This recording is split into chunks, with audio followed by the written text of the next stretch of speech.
Yo, how's the audio levels? Can people hear me? I not sure. Set up well. I haven't touched the beer league profile for like good 4 or 5 months. Yo, what up, Lightning? What up, Jamie?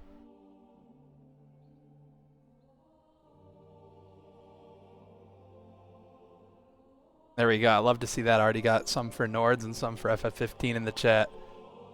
Great game, Final Fantasy 15. People didn't like Always Simulator at the end, but big fan.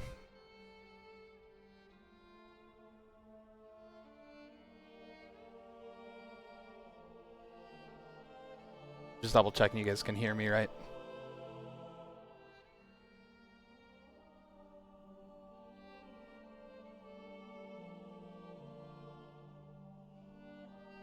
Thank you. Thanks for confirming. Alright. They're still getting set up here, so I'm going to probably mute and finish setting up some stuff on my end here.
You have to look. It's like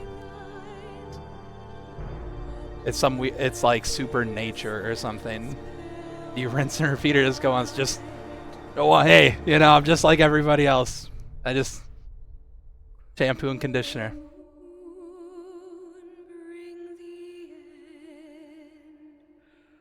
So if someone chooses Dr. Mundo, they have to build first.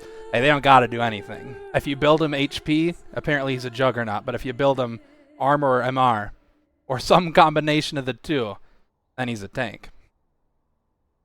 Learned that today. That's new knowledge for me.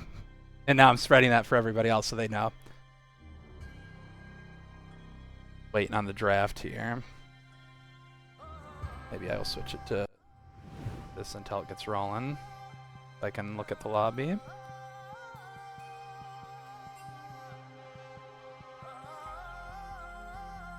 Looks like NORD is ready. FF15 is ready. There we go. Okay. I swapped it, but all right, there we go. All right.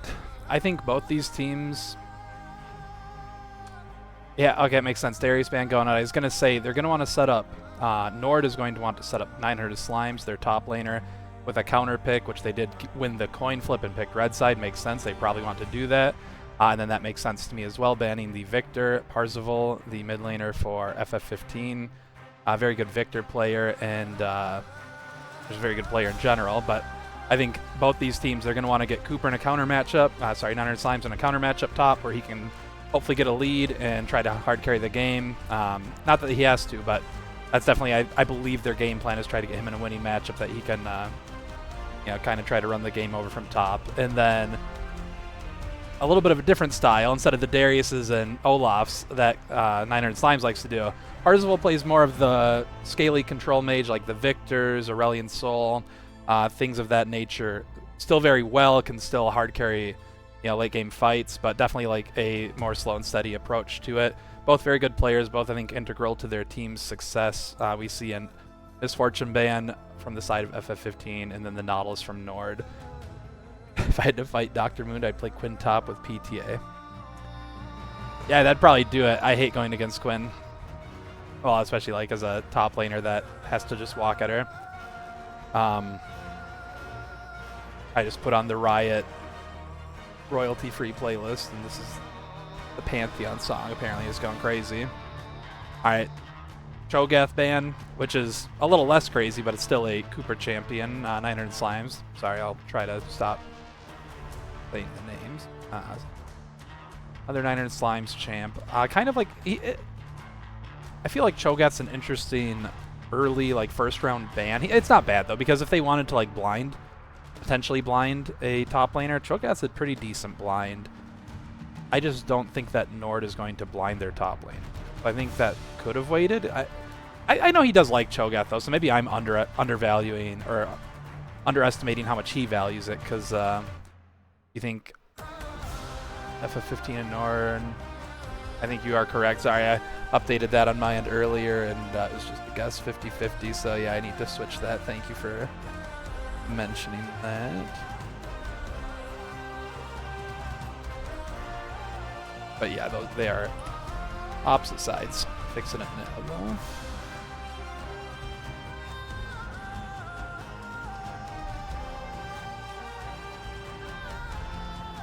All right, so we got Brand B1. That's interesting. If it's not a flex pick, I mean, Brand is a very flexible pick. He can be played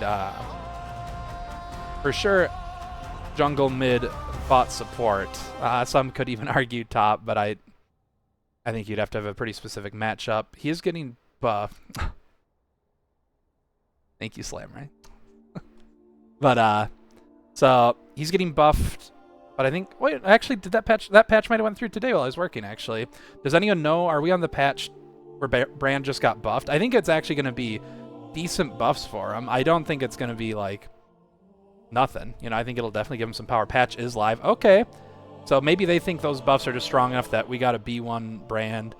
I think he is a good pick. I think if those buffs make him land in a really good spot, in at least 2 of his, like, 4 viable roles, then it's a flex in the jungle. Even if it's just a mid jungle or bot jungle flex, that's still really good. But the fact that it's able to reliably, do his job in 4 different roles, not a bad B1. Wait, what is happening with Brand? I believe it was 10% AP ratio on his W and a 5% on each bounce of his ultimate, which I believe is 6 total hits, I believe, on his ult. It's either 5 or 6, unless I'm mistaken. So essentially kind of a 25 or 30% AP ratio buff on his ulti. Kind of, I mean, depending on how you want to look at it, a total, potential damage of that, 25, 30%. And then the W actually does, I think, 25 or 30% bonus damage if they're already ablaze, which you normally want to use it when they already have his passive on them. So even though that's a 10% buff, it's really like a 12.5 or 13% AP buff in most you know, all-in type situations where you're bursting someone down.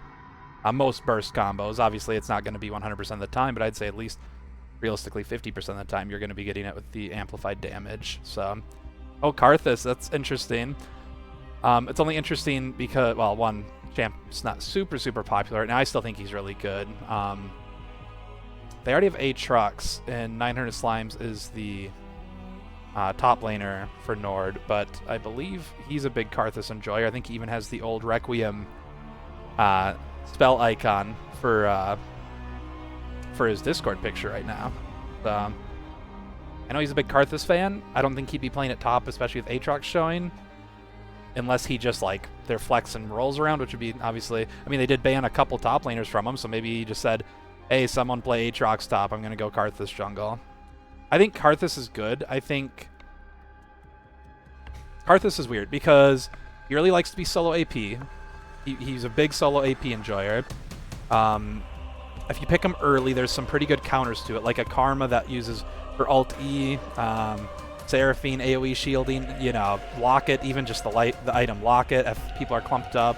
Redemption's really strong item, and basically every support's building it. Milio certainly will be. He has an AoE heal. We'll have Redemption, so a little tough these days to get like the really big value out of Karthus, but if it's set up right and you're solo AP and you kind of either force the enemy team to build MR just for you, or you do a ton of damage to them all, that's mostly unavoidable. It definitely can have a lot of value. It's one of my favorite champions, so I'd love to see it perform well here, because then I have an excuse to play it mid. But yeah, that's crazy. I think the brand buffs are going to be pretty solid. In fact, I played a game of him mid, only one game, so small sample size, and I've always liked Brand, but he felt pretty strong before the buffs. I think it was a good game for Brand, though, so I think in games where Brand's good, he's going to be even better, obviously, so that's nice. I think it'll incentivize him as an option. And if he's good in the jungle, that like helps make it more viable mid, right? Because you can use it as a flex. It's tough to pick him if he wasn't viable in jungle or another role consistently, because it's like, well, what if you pick him and he ends up not good for your lane, you either have to counter pick for Brand, and that can feel a little weird. Here, my dog's doing something. I don't even know. What's up? Here, buddy. Hey. I don't know. He's staring at me now. All right. Stop yapping about Karthus. I should probably mention... Oh, I'm confused. Parzival likes Aurelion Sol a lot, but I thought he's FF15. Do I have that mixed up? Or do they just also have a Aurelion Sol enjoyer on the other team? Because they banned it, but I thought FF15 would be the one picking it. They pick... It's almost... Pantheon Jungle just got nerfed, so I feel like it wouldn't be him. So I feel like it's probably... Oh, what? They don't know who's... Okay, so Echo mid makes sense. Maybe they're trying to force him onto that. Or them, Leximity, I believe. Because I believe that's one of their mains. Which, if they're trying to put Pantheon mid, which is what I was thinking they were doing, it would make sense to try to force him onto an assassin. Because Pantheon Jungle clear speed just got nerfed pretty hard. He was really good before that, though, but now I think his clear speed's so slow, it's not going to be the best. You're going to have to really get some nice gank stuff, which he can do, but you're going to rely on that pretty heavily. You see Daga? Oh, yeah. Yeah, there he is. What's up, Tier? Yeah,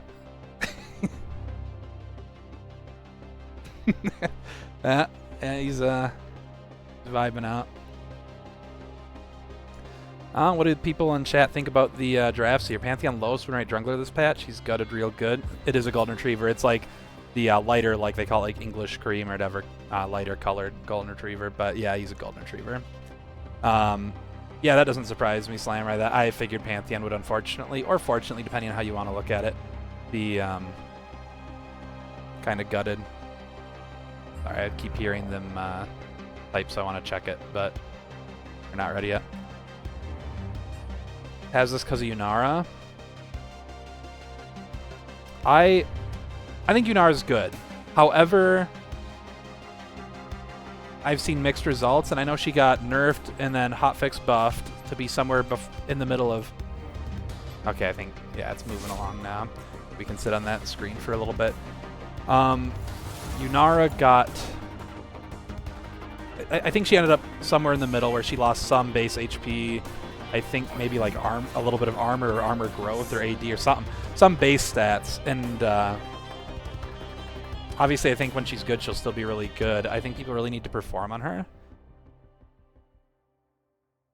She's like more traditional AD carry, right? Because it feels like it's really about just being able to free hit as much as you can and your positioning. When she ults, she obviously has a dash, but she's kind of just about trying to get as much uptime as you can. And she has the like cleave that's somewhat unique to her. Obviously, like Sivir has the ricochet as well. It works a little bit differently, but there's 3 melees on the side of NORD, so like there's definitely going to be situations where she's going to be able to get a cleaving, hopefully. The only thing is like Aatrox is a really like dive-heavy champion. He might just be going in on the team and somewhat separated from the rest of the team. Maokai as well. So it might be a weird situation where it's like a lot of dive happening. Echo's going to be... So honestly, like... And Maokai can kind of play like a... Yeah, he can play more divey. He can play more peel, more frontliney. But Echo and Aatrox are both going to be causing a lot of chaos on the backline here. And Milio, Yunara, Brand, they're all immobile. And I mean, Pantheon, Garen... they're also going to be causing some chaos. So these fights, I think, are going to be really chaotic on both sides, honestly. I've always liked that Echo, and this is probably true for Aatrox as well. I'm just not a top laner these days. Both of them can kind of do their own game to a degree. Obviously, like, you want a team fight, but Echo specifically, I know, is like, you'll be fishing for like a W stun, hop in, you have your ultimate to get out, or even your passive movement speed a lot of times to just look for these quick trades, threaten a backline target, and either just sprint out with your passive proc, or just ult out if you need to, but you can kind of make it tough for like a character like Milio, like these immobile enchanters to, you know, they can't really walk up or they just get one shot. Now, you do have Pantheon and Garen that could potentially help peel if they want. It depends on if they're diving in or if they're going to, you know, kind of play a little bit of protect for Milio, but then if you're playing peel Pantheon, that feels kind of bad. What do you guys think about these drafts? Who do you think's got the advantage? Honestly... It's tough to say for me. Let me see if I get any... yeah, it is Pantheon mid in the draft here. Also, I'm going to have to fix, I think, this, or is it... No, I fixed it. That's good. Yeah, we'll just have it pulled up like that. You ban her every game? Yeah, I think that's fair. I don't play bot lane right now. It seems like she's been a bit of a problem, especially before her nerfs. And again, now she's been like hotfix buffed to be somewhere in the middle, so I don't know. I think she's still probably really good. I think if she's able to like get the Dream Yunara scenario where people are like walking into her and they aren't able to quite get on her and she's cleaving, she is insane. Seems like a bit of a Nord's W. Yeah, why do you think that, Jamie? What's the thought process there? Is it because you like them, or is it something to do with draft, or just vibes? What's the thought process there? Nord's W just cuz, which I respect. Wait, is it? I think they're just out of order. Surely that's not how these... I'm thinking they're just out of... Yeah, they're just flexing around, so it looks out of order. Probably Aatrox top, Karthus jungle, Echo mid, Varus AD carry, Maokai support. I do think... Well, Maokai... You know, Milio's good peel sometimes with his Q for, like, engage supports. But Maokai W specifically, if he can get in range to W, will let him, you know, become untargetable and get onto the Milio or the Yunara. So that's something. At least avoids the Q. So, but Varus is going to have to pump because Yunara is going to be doing good damage if they're just in a straight-up fight, and the Milio heals and shields could be tough. Play support and AD carry mostly. Nice. You got any mains or favorite characters or anything? Or any thoughts on this bot lane matchup with the Yunara Milio versus presumably Varus Maokai? I think that's going to be... Maokai's going to have to make something happen, I feel like, because I feel like they do get outscaled pretty good. Varus does scale well. His damage is pretty good later, but you do have the Enchanter versus tank situation. And you do have Garen and Pantheon for the later parts of the game that will help Milio go up and ward. Because that can be an issue sometimes if you have Enchanter support, you just can't have vision because, you know, if you walk up, you die trying to get vision. So hopefully Garen and Pantheon can help with that later if need be. Maokai is very good for that with his saplings and just being a very tanky, frontliney champ. So he should be able to set up vision good for his team. Favorite character is Janna, and you give it to Yunara and Milia. Yeah, I think Yunara and Milia is just going to scale really well, and it's going to be tough for Maokai to pressure them. But I also could be wrong. I could see Varus going poke. He doesn't necessarily need to do like high DPS this game, but I feel like poke Varus has seemed, and I again have not been playing bot, and I certainly haven't been playing Varus. It feels like poke Varus has been a bit of a bait recently. I haven't been seeing it have too much success, and that could just be very much so, you know, just what I've been seeing and not true. But feels like you need to have it. But again, Karthus is really good damage. Echo does bursty damage, but he does good damage, and Aatrox certainly does good damage. So, like, you have multiple threats. Varus doesn't, like, have to pump. And there's no, like, full true tank on the side of FF15 either, right? So it's not like you're going to have to cut through, like, a Scion or something where you're really going to need that AD carry, like, consistent damage. So poke could work here. It also might be tough to interact with threat of Pantheon W and Yunara being buffed range because of Milio, and just Brand actually has a lot of range, so might have to go poke in that regard. I don't know. I'd be curious to see what you guys think or what they end up doing, but poke Varus, this game specifically, might not be bad, but I also, and then I think it would help with lane as part of it too, is like then I think they'd actually have a little bit more threat, because you could try to poke down Yunara or Milio, and then Maokai could go in on them. But you're going to have less consistent damage for sure when, you know, Maokai's trying to CC them up. But also, Maokai will allow you to, for sure, land your Qs. Here we go into game. I believe I got the names right at the top, so.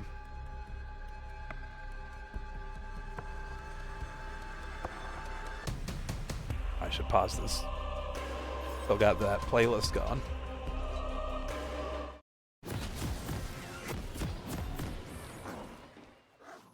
Sorry about that. All right.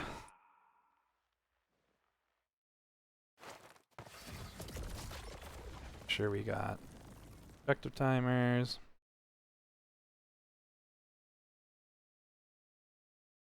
I got directed camera on, but I was gonna say I don't think it's actually working. There we go. Why is that? 30 seconds to minions spawn.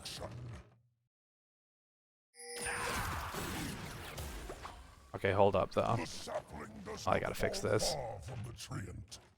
Does look like what I was thinking for. I don't know who Steven. Oh, that might be on there. That might be on their starting roster. I'm not as familiar with some of the players on NORD. Though I guess besides level 5 Mudkip, unless that's a name change, I'm familiar with most of the people on FF15. But yeah, kind of what I was expecting. Aatrox top, but not 900 slimes. I figured he's going to be doing Karthus jungle. I see a lot of Karthus jungles take exhaust. I get not doing it here for the jungle matchup, though it could be decent if like Garen or Pantheon are trying to all-in you. A lot of times it can make the difference, let you land some more Qs, knock it one shot. I also haven't been playing Karthus recently. I haven't been seeing him as much recently, so I don't know what people are doing these days. Now these lanes, I would expect Pantheon to get an advantage mid lane. I don't know this top lane matchup very well. I feel like most Aatrox matchups are just kind of skill matchups, though I guess we'll have to see. It does look like poke Varus, though. I see the Arcane Comet, which that's what I was going to check earlier. I got distracted fixing these. I can do this, right? Yeah. After it goes away after a second. Oh yeah, he's got mana flow bans. Actually though, it started E, which I think is just, I could be wrong again, haven't been playing bot. They really raised the mana cost on E on Varus, like some number of patches ago, because they wanted to kind of like, in quotes, fix poke Varus, because it was a situation where you'd start E and you just kind of start getting like free Comet, free Scorch procs. and it was just kind of like uninteractive and really tough to play against for a lot of matchups. But E is the suggested first level for some reason. Yeah, I believe that. They just really upped the mana cost. We do see kind of all in here, a cleanse to get rid of some of that ignite. And this on the E would have procced the, yeah, that's unfortunate. Wow, fights going on everywhere.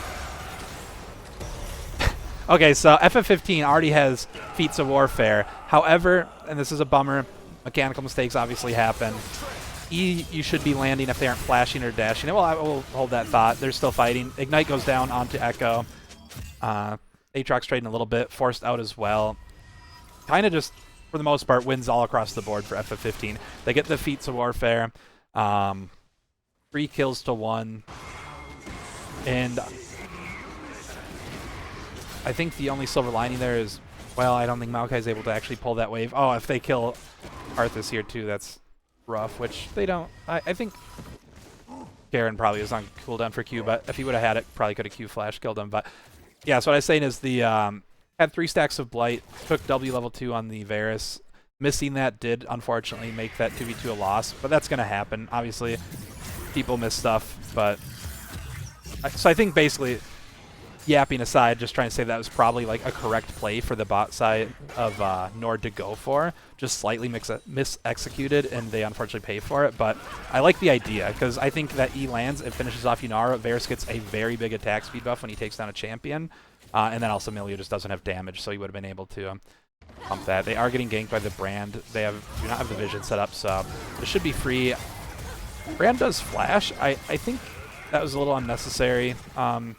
And a nice response from Maokai to W the stun and just kind of walk out of there.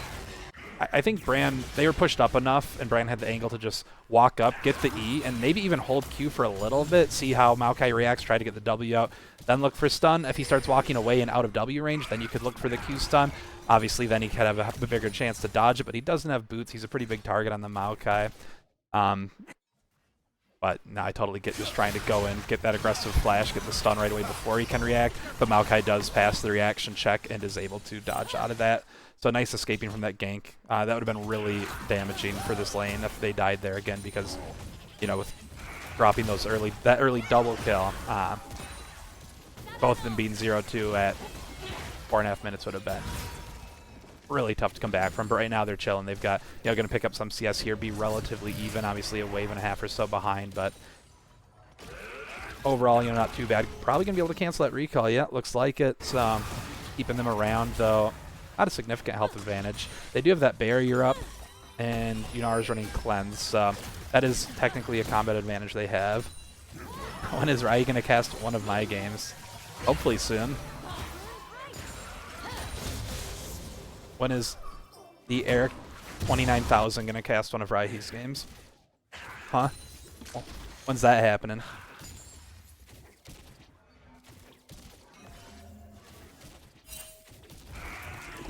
So we see not too much going on, but I mean, very explosive start with the 4 kills going into the game at like within 3 minutes. Now it's kind of chilled out. Just some poking, some farming. I think if the game just scales up, it's tough to say who has a clear advantage. Karthus does scale really well. I think Echo actually scales very well. I'm assuming they're running like, there's really only one Echo page these days, and that's the one. Well, actually, they're running Scorch with Absolute Focus. Normally you're on Gathering Storm. Echo has very good AP ratios, so actually not going to scale as good. Still going to scale good. Nice job taking down Yunara. Pantheon does ult in. Maokai living for quite a while. Probably will go down from a Q here, though, with the crit when people are under 35% or 30% health, I believe, on the Pantheon. Tries to tap Q for the Echo. Does not land it. Very close, though. The Pantheon Q, they buffed it like a year and a half ago or so to have more range, and it is actually very far-reaching on the tap Q, so probably pixels off of getting that kill on Echo, who does still have his ult, though, so both mid laners pretty strong here. 2-0 on the Echo, 3-0 on the Pantheon. See some shutdowns being live here, some bounties on the Pantheon and the Milio, funnily enough. Garen's starting, or not starting, but picking up a Cull. Starting to farm that up. We got 3 biscuits in the pocket of Aatrox. Hasn't had to use those yet. At the end of the day, they at least give some bonus health. Pantheon did kill Varus, though, so there is that. Yeah, no, absolutely. Yeah, I think that was a good gank from Pantheon. Was able to pick up the Varus, and I think if he doesn't show up, then that looks probably even worse. I think they might have, the side of NORD might have picked up another kill bot lane. Some trading going on up top. Aatrox hasn't really spent. He's got boots from that first recall, that first base off that invade they did where they had to fight down by the red pit. But he doesn't really have any combat stats besides that Doran shield, so I'm guessing he's probably going to want to spend before looking to pop that ulti and go for an all-in.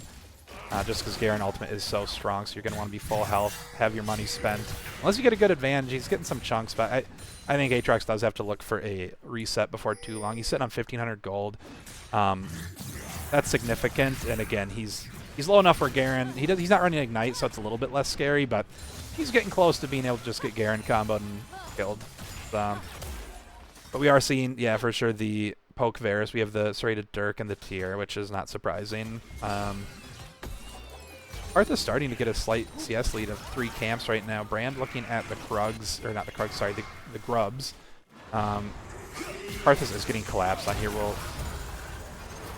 Doesn't look like he's going to go down quite yet. Nice flash gets him out of there with Echo following up, but again, Aatrox just getting back to lane after spending, so he is behind on tempo, not able to help with these Grubs. They might just be going down to the side of FF15. Oh, Karth is able to pick one up, though, and that's the first Grub, so far, 1-0. Crazy fight breaking out. Echo looking to get the passive proc onto Garen. Garen going low.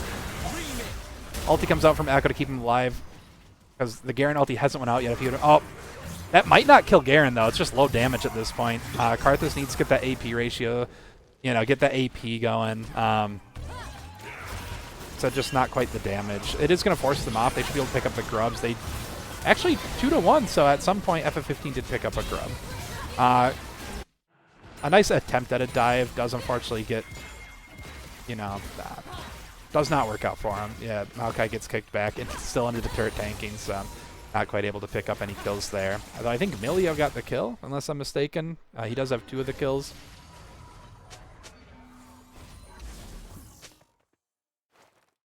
Let's see. I mean, gold-wise, pretty close game. 2 Grubs to 1, but 1 Drake on the side of FF15. So, considering the game started off 3-1, it's actually,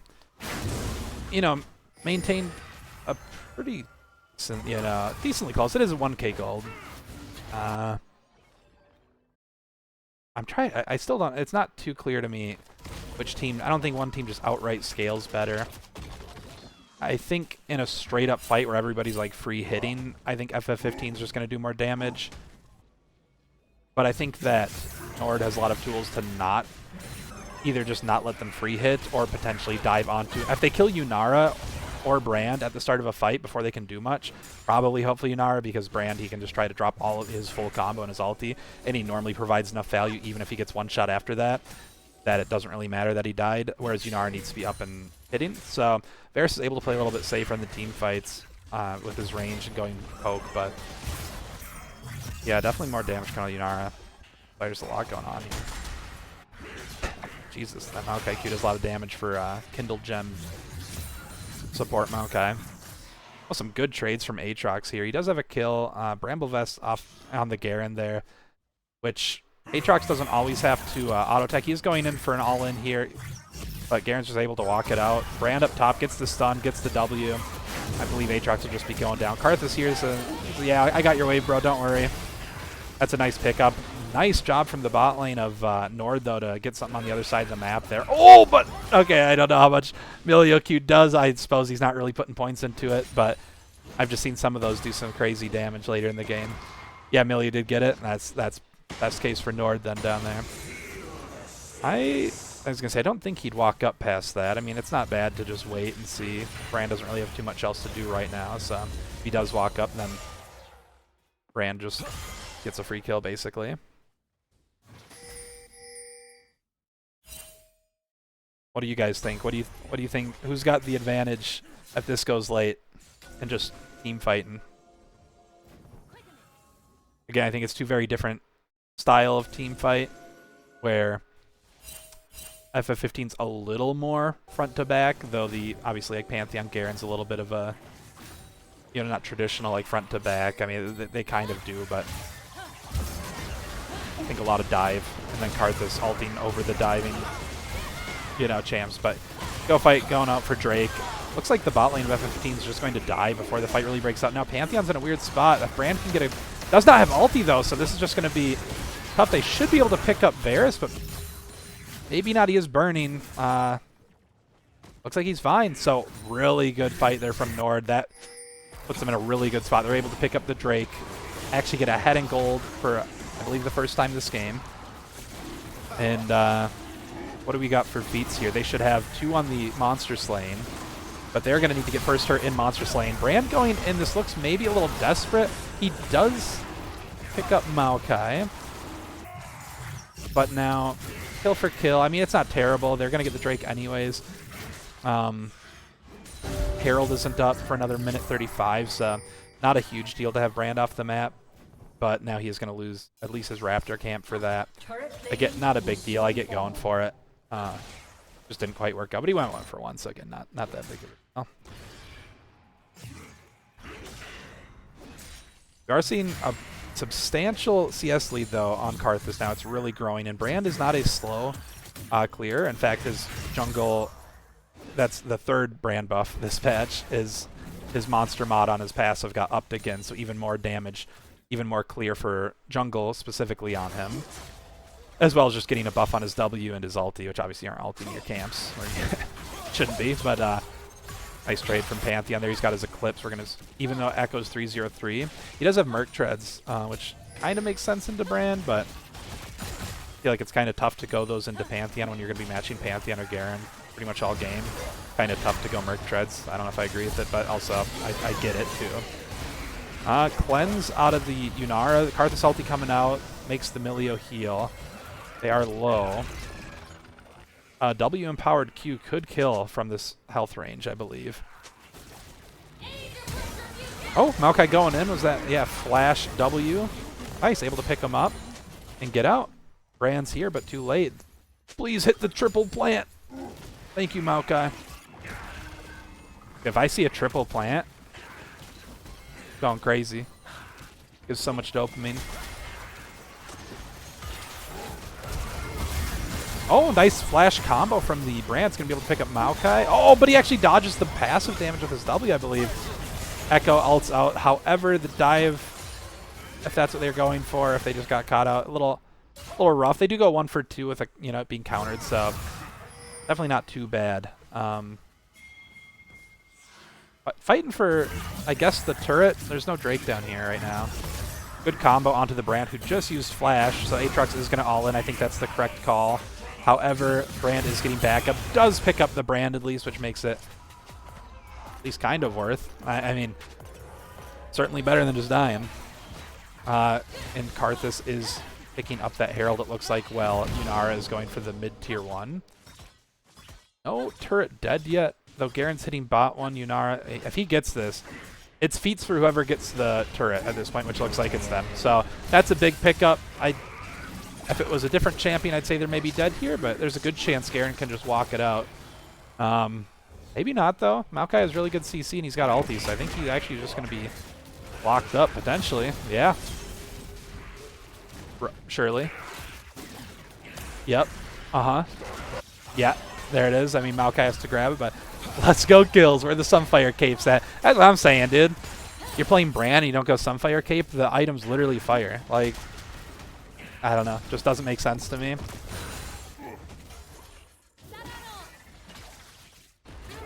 I heard it's really good on every character, and you should rush it. Well, hold up, though, because Sunfire Cape has armor and it has health.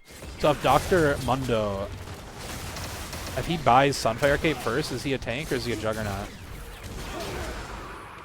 Yeah, absolutely. If you're tanky and Brand, you can set more people on fire. Please hit the plant. Please hit the plant. I don't care if you die. Well, hey, in the game. And you shouldn't, but I'm going to hit that plant every time. Do not use this against me, everybody watching, but I will. If there's a 3-petal plant sitting there, yeah, yeah, I'm going to hit it. We do have the Eye of the Herald on Karthus. He's CSing almost 10 per minute. Very high CS from the Karthus. Very strong. Does have rank 2 ultimate, level 12 there. Build stacks on brands so that you live longer and set more people on fire. Dude, what about all the cool YouTube videos where it's like, oh, collect your brand. Your burn executes, dude. It's so OP. Do you think that's really good, or do you think that's not good? Playing Nico and trying to plant under tower? I'll fall for it. You're going to get auto-attacked, though, so I hope you're ready for that. Slamrai finally getting it. Yeah. What should be obvious, but it took him a while. But, you know, at least he got it. Oh, they might be able to turn this. I'm sick enough in the head where I think it would have been fun to flash in as Karthus there and just do the old E everybody and ult when you die. But this obviously worked out pretty good. Honestly, normally I feel like Slimes can play like a bit of a lunatic, so I'm surprised he played that so tempered and good. Well, here it is. Never mind. We're good. He figured it out. There's my Slimers, baby. Hell yeah. He said, yeah, that fight went pretty good. What if I walk in there by myself? Like the IE Shadow Flame build better? Oh, God. Okay. We're picking up a kill off a greedy recall there. Echo getting tier 2. That's, you know, over 2 kills worth of gold. 700 gold onto the Echo. On a local gold on those top and bot tier 2. They're looking to get Drake on the side of NORD here, which would be their second one. It looks like it is, right? I mean, in the pit. Directed camera doesn't seem to care. It looks like it'll be Mountain Soul this game if the team gets to it. Echo no mana here, trying to walk it out. Should be able to if they don't go back in. I'm a little concerned they're going to try and they just don't have the mana for anything. Aatrox tries to help out, dies. They are able to pick up the Drake. Hopefully they can get out. Run Mount Guy. So, kill for the Drake. Overall worth it. See what happens here. Pantheon, pretty strong. He's got the 2 core items. Oh, steals away the blue. Feels bad. Nice. Oh, but the nice dodge out on the Q. However, oh, those 2 Q misses, but does pick him up anyways with the Ignite there. That is Milio Summoner heal. They're all very low. Nice Q from the Varus to pick up the Unara. Swift marches on Milio. I don't think that's bad. I figured you'd go the Crimson Lucidity or whatever. Teleport coming in from Garen. Definitely wants to kill Varus, it looks like. I don't think he'll be able to if Varus doesn't walk in. Oh, hit the triple plant right under Otacon, please. Please, it's 3 AP for everybody. Echo looking for a little flank. Not able to get a stun on anybody, but blocks it out. Gives you a big shield as well, so it's pretty safe to look for those. Herald going out, likely just timed out. So that looks like it's going to be going down mid. Bear's trying to get the wave out. Does have very low mana, half health or so. Probably looking to reset.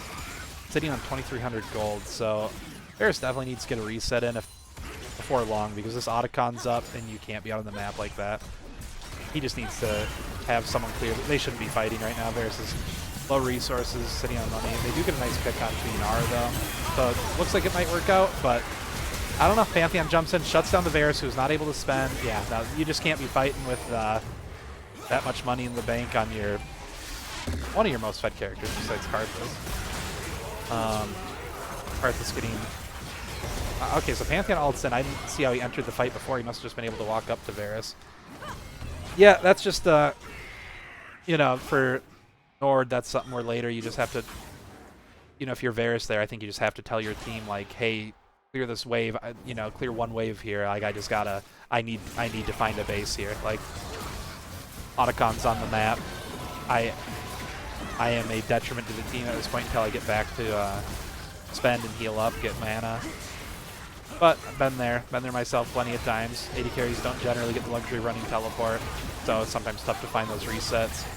But that looks like Otacon will likely be going over. Yeah, Echo's not going to be able to get there in time. However, even though Echo's not the jungler, one of the few characters mid that could potentially outsmite that. If you get enough AP, your passive is legit like 2k damage. And it's not to that point yet, and they're not running Gathering Storm on Echo, so would not be able to outsmite. But if you're running Gathering Storm and you hit like 4 or 5 item Echo late game, you're legit like well above smite damage. I have stolen plenty of objectives by you just have the Q go through it, pull back, and then when it gets low enough with the passive setup on there, you E in and it just legitimately like 2k plus damage. 40 kills in 20 minutes, Beer League is so bad. No, I love games like this. Just a slugfest. Echo's still managing to not die yet. 4-0-4. That's pretty impressive in a game like this where it's just been pretty non-stop. Pantheon as well, 9-1-3, so very, very active around the map. Only 1 death. Both these mid laners playing very well. Which again, Parzival is like Diamond. I've played against him before. Very, very strong player, very good player. So good job from Leximity to perform very well into a tough opponent. I believe Parzival is like rated like 6 or around 6 and somewhere between 3 and 4. I could be wrong on that. I'm not as familiar with Leximity. Oh, nice stun over the wall on Karthus. Brings the Brand ulti in for his team quick. Who then died to Garen. And Varus getting caught out there. Rough, unless this ulti does quite a bit. Not going to be doing enough. Pantheon coming in. Aatrox not able to join. I think, did Aatrox get canceled? Or did Aatrox, oh no. Sorry, I don't normally like rewinding, but I think Aatrox was here and then, yeah, he teleports bot, and then immediately Pantheon just starts walking away to ult to the fight here. I get it, because you're like, sorry, what's the time controls? I don't know. It's back up now, but. Oh, jeez. They should be able to pick up this Drake, but they're not going straight to it. Trying to get caught back up to live, but it is. How did we get so behind? Oh well. The I get it. Teleporting to that bot turret because you're like, oh well, Pantheon's running Ignite. He's not running Teleport. He can't join the fight, but he's got Pantheon ult, which is not global, but it's semi-global. So he takes about 15-20 steps away from that turret, and he's able to ult right in, and you just teleported away and have no way to join. So I get it. You don't want to give away that tier 2 for free, but I think you just have to kind of commit to that fight since you're already there. You just, or your team just needs to be able to disengage, or just, I don't know. That's what I think you'd want to anyway. Just commit to the fight and then accept that this macro led to losing tier 2 spot. Fine, especially if you win that fight. But I don't think you're gonna, just because of how it started with Karthus dying, your most fed member, and then Varus dying as well without being able to do much. So I guess maybe you teleport away and go, well, this fight's cooked. I'm just gonna go cover bot tier 2. But I guess I'd have to look again and see at what point the fight is cooked, but I don't want to rewind again. They're gonna have to wait for me for game 2. This is a roller coaster. I genuinely like, I mean, obviously FF15 starting to pull ahead in the gold, but it's still 2 Drakes to 2. Relatively even, 2-to-1 grubs, so objectives are about as close as they can be. Rift Herald going over to NORD, so a little bit of an advantage there, though I'm not sure. I think it might have got a charge off mid. Kind of just dropped in their base because it timed out.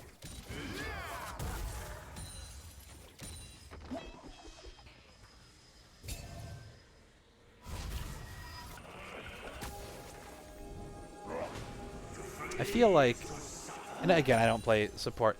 Thornmail second. I'm assuming is second. I'm assuming Locko's first. Thornmail second on Maokai. Like, I get it in the sense of, like, Yunara might end up with some lifesteal, but she doesn't have any right now. Pantheon's got Thundered Sky or whatever that is. And then, like, there's Milio Heal and Redemption. But I feel like most of Milio's healing is just going to be his ulti burst and his redemption. And I just can't imagine you're going to have Thornmail applied to many people, if any, when those go off. I feel like you would be better off building like either a Trailblazer or whatever that's called, or you could even build a redemption on Maokai. They might catch out Garen here. He does still have ulti, but I don't think Aatrox is going to get low enough. Double flash follow, but surely he goes down, right? Oh, Karthus ulti. Milio helps out, but not enough, and now Milio might pay for Garen's sins here as well. 2 kills. Oh my, a 3rd kill. Yeah, I mean, Sticks will go down at some point here, I think. Maybe not. Nice ulti from Echo. They did not see the Pantheon flash, I don't believe, but flash stun from the Pantheon gets dodged. Does pick up. Wow, this is so back and forth. Ignite going down onto Pantheon. Redemption coming out. Does pick up. Okay, so it's just Karthus versus Brand and Pantheon now. They shouldn't be able to pick up Baron or anything, but a one fight after a crazy fight that started in the top whatever lane bush up there to kill Garen extends all the way down to there, and ends up being 3 for 4. Karthus is getting strong though. It does have level 16 spike, has his 3 full items and boots, kind of core items. No one's building a ton of MR yet. You do see the Mercury Treads and Hex Drinker. Looks like it's going to turn into a Maw here for the next item completion on Pantheon. And I guess you do see a Banshee's Veil. This is what I'm talking about though, where Karthus, if he was the solo AP here, it feels really good. Because if they're building a Banshee's Veil, if they're building Maw of Melmortius, that feels really bad to build if it's just Karthus doing magic damage, right? But since you picked Karthus and then R5, I believe R5, but either way, afterwards, you picked Echo, an AP assassin, who already is going to incentivize people building MR and struggles into heavy MR stack, just like Karthus does. You've now incentivized building MR, and it's going to make it really tough for those two characters to do what they need to do. I think either Echo or Karthus, they both really like being solo AP threats, and both of them struggle pretty bad if teams can just build MR without it being a big detriment to them. So I do think that might end up being a little bit too much as this game goes on. I think that does kind of tilt the scaling into FF15's favor here. Brand's the solo AP threat over there, which he's fine being a, you know, in a multi-AP comp. He does a lot of sustained damage. He can build, you know, he has no problem building, I mean, obviously the Void Staff, otherwise, okay. Pantheon ulting in, almost one-shots Varus. Gets taken by the laser, flash auto from Unard to finish them. And yeah, now this is looking more and more rough for NORD. And I don't see a great avenue back for them because their most fed member is Karthus, and one of their most fed members that played very well is Echo. And both of them are going to get MR stacked and have a really tough time finding value in these fights, I think. So a little bit of a draft gap at the end of the day. I still think it wasn't so bad where, you know, or just didn't have a chance. But I think once you get to this late game here, the MR stacking is just too much for Echo and Karthus as well. And Varus, it's Poke Varus, can be useful. If they're building MR, they likely aren't building that much armor, though Garen definitely has a good amount. Hold that thought. We have Aatrox going in here. Unfortunately, Echo gets one shot in CC, unable to ult out even with the Merc Treads. Karthus trying to burn down this Dragon if it gets stolen. Unfortunately, it does. That's really bad. That would have put them on Soul Point, and that's, I think, what they needed was to hopefully get a Dragon Soul. I think Brand might go down here. Not quite, so unfortunately not able to find anything, and again, able to get that full Banshee's Veil on Brand and not feel too bad about it. I think if he doesn't have Banshee's Veil, he dies there, and you know, I won't bring up that point anymore because it's, yeah, I don't want to over harp on it, but for, you know, for the future, if NORD watches, it's like, I know you're a big fan of Karthus on, you know, for Slimes there. I am too. I think he really loves being solo AP threat. If you can build a draft around solo AP Karthus, I think then he works really well. I think if Karthus is only AP in this game, he is doing numbers. Change the title, I appreciate it. NORD's fight. Fight, dude! However, you know, it's best of threes, and this one's not over yet, but even if they aren't able to come back here, both teams have looked very good. This has been a very back-and-forth series, so obviously, regardless, you know, Game 2 is going to be sick, and if we get a Game 3, I'm sure that's going to be a lot of fun. So I'm excited to see, because I know Slimers has some crazy picks, so I'm excited to, and he's been flexing roles here with the Karthus jungle. He does get tagged. The Rylai's is going to make it really tough for him to get out of this one, but he actually is able to lock it out. A little surprising about this team flanking on the side there. Makes sense. They're trying to back off. Karthus effectively out of the fight here with no HP and his ulti being down. Varus trying to help out the Maokai does make him overstay and go down. Maokai may be able to get out, but Pantheon's chasing him down, so he will likely go down as well. Picking up the tier 2, using this Baron pretty well. Echo's trying to hold, but it's really tough for Echo to solo hold in general, but especially into the Baron. Does have to burn ulti right away without getting much value, which again, tough to hold this. I'm not surprised. Wow, that Unard chunk, that had to have been a Kraken proc as well. That was some damage. You see here too, like, Void Staff not quite completed for Karthus. No Magic Pen at all on Echo. It's, you know, they're just not able to chunk. Baron ulti not finishing off Aatrox though, so that's nice. Holding up there, at least for now.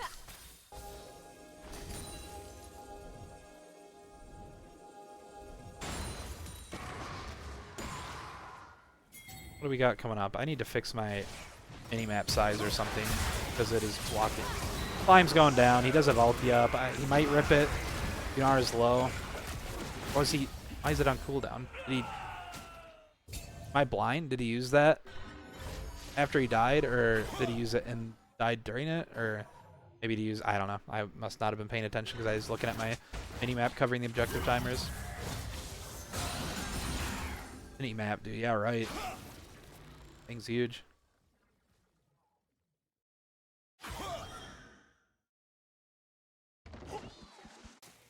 Patient as a tree.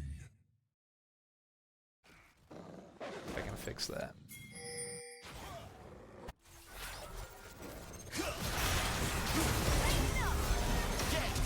Alright, there we go. Echo has to flash while I'm fixing my mini-map there. Drake in a minute and a half. Baron in 210. It is Soul for the side of FF15, so they're definitely going to want to play for that Drake, and they'll have time to get that reset if they need to in setup Baron. I think NORD has... I think they have a better chance fighting the Soul fight. I think that's their best bet, because if they give up Soul, they're probably also going to give up Baron without fighting. It wouldn't make sense to give Soul and then fight Baron while they have Soul. I think their best bet is to fight. I think their highest percentage play is fight at this next Drake. I think it's still tough, so, you know, they might do it and it might look silly because it doesn't go well. But I do think that's their best bet, so I would like to see them go for it. I think they should shove a couple waves mid as a team here. I mean, Echo has to match that super minions, and Aatrox has to match Garen up here, but I think the rest of them should be helping Varus to make sure he doesn't get jumped on and die mid and can get those waves down. I know they're trying to set up vision, but I think you just need to make sure you can walk in together and shove the wave without dying. Worked out, but I think that's the correct move. Ugh, Garen just kind of ignoring him. He's actually going to get this turret. A lot of gold into his pocket. What is Garen building, though? He's got a recurve bow. What is that? What does that build into that Garen likes? Can't imagine. Oh, he's just going to kill him. Yep. Wow. Well done, Mr. Cookie. Mr. Cookie, I'll hold that thought here. Pantheon getting rooted up, but he's just able to negate any damage that would have came through, which wouldn't have been a lot anyways. With Aatrox dead, Garen showing up here. This barring a steal from Karthus, who is going for it, but he gets zoned out, so he's not going to be able to get it. His soul going down, but again, I don't blame him. The fight looks bad, but I do think this is the best move they had, was to contest here. So, doesn't work out. Karthus is strong enough where he's able to pick up Milio, get rid of some of those Magi stacks, but they go back up to giving move speed with the assist coming out. But yeah, I think that was the best bet from NORD. I'm guessing this game is likely just over, barring some mess-ups from FF15, but they've been playing pretty clean so far this game, so don't foresee that happening. Picking up Echo here. Nice timing on that, and should be game one here. Really well done by FF15 all around. They had a really nice invade in one that... Again, the 2v2 bot side, I think Varus and Maokai would have won if that E hit, but again, mechanical stuff happens. It's always going to happen. I think they had the right idea, but good job from the side of FF15 bot lane to capitalize on that mistake, get the kills down there, and then also win the bot side, or the top side invade. Really well done by FF15, but also, again, really well played by NORD. I think it was a slight struggle with the... I just think that comp struggles to scale, because you have two people that are going to just not be able to do because Karthus and Echo, their only job is to do magic damage, right? So if there's MR stack happening, then what do they do? They're just not. I mean, Echo has a stun, like yeah, but it's not like a reliable one necessarily, and you're not picking Echo for like stunning one target normally. So I think that kind of tough, and something that a lot of teams overlook is that those two champions just struggle to exist together in the late game. If you get a good lead with them and whatever, then like obviously you can accelerate and make it tough for teams to itemize defensive because they're already behind. So if they put money into the defensive items, then they can't do anything. They're not doing any damage. But an even state or an even losing game state like that, then they can just end up. Oh yeah, we got the face cam, dude. Figure why not? I knew where the webcam was on my stream whenever I did that last, probably weeks ago now, maybe a month ago. All right, well, that was a good game one. Got the new draft, I believe, will be starting here. You can view game two. Is it the same? Nope, we are switching sides, so let me fix that.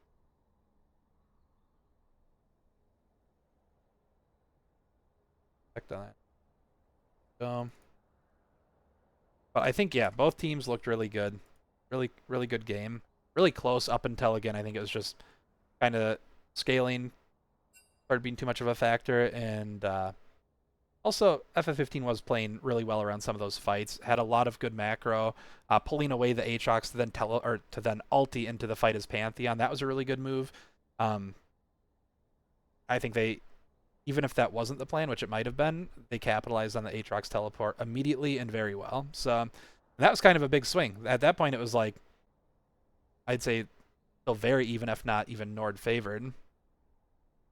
So, well done FF15. But like I said, NORD was playing very well. So I hope this series goes to 3 games. Granted, I'm a little tired. I'd like to go to bed, but also kind of a banger game one. And I think these teams are really competitive, and I love to see more of them. I don't have. Sorry if I could just remove the overlay, but you guys can't see the fearless bands. I don't know if it's worth just removing the overlay. What have other people been doing? I downloaded this like yesterday. So I don't know. I'm assuming I don't have like old overlays. Have other people been just like removing it, or is there one that shows the fearless band?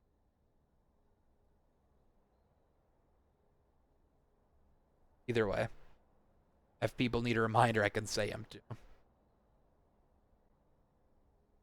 On the OBS, there should be a game 1, 2.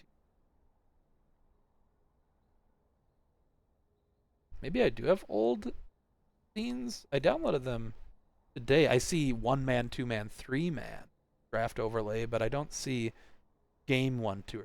I downloaded these from the link on the new site, though.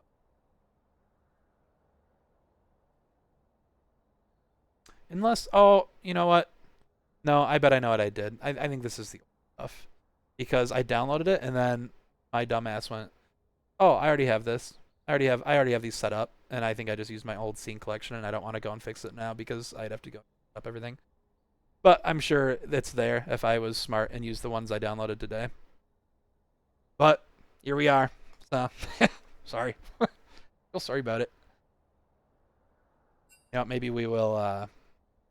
Oh, let me make sure they're not asking if I'm ready.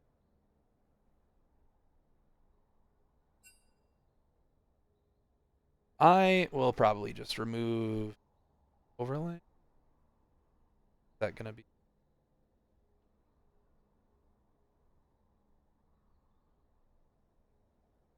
Whatever. Nah. Can't see fearless bands. That's alright. It is Aatrox, Varus, Karthus, Maokai, Echo, Brand, Yunara, Milio, Pantheon, and Garen. And remember all that because there will be a quiz. What are you guys thinking? I'm trying to think. I know last game they banned, and I can pull it up here quick, but they got rid of Darius, Cho'Gath, MF right away, and then 900 Slimes flexed to jungle instead of top. And from the side of NORD, they banned Victor away from Parzival. She's very good on it. There is good options into Victor. Not in the strongest spot right now, but he is a very good scaler, and he's still good in like comp style games. So, and India's very good on it. So it makes sense to him. I'm just curious if they keep the same first round bans or if things change up. They swapped sides, so maybe that will change it as well. Looks like one of them readied up for a second, I think.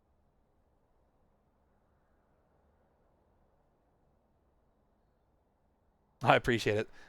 Nightmare sent me the correct overlays, and I'm pretty sure I've got, yeah. I just saw that. They're probably there on my other scene collection that I imported and then went, oh, here's my other scene collection I had from months ago that I didn't think about the fearless aspect of it. So I went, oh, that one's already set up. I thought I had it set up. I'll stick with that, but oh well. I'll fix it next time, but yeah, we'll just, is what it is this time, I suppose. We got, they both said ready. S-Doc's asking us about their link. Technically. I appreciate the understanding. Yeah. It's, oh well.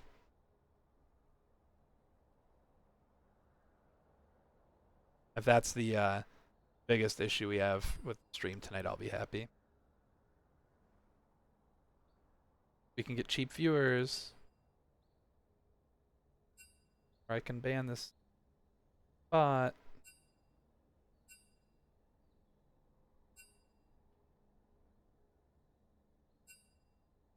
You guys even see that it says restricted, but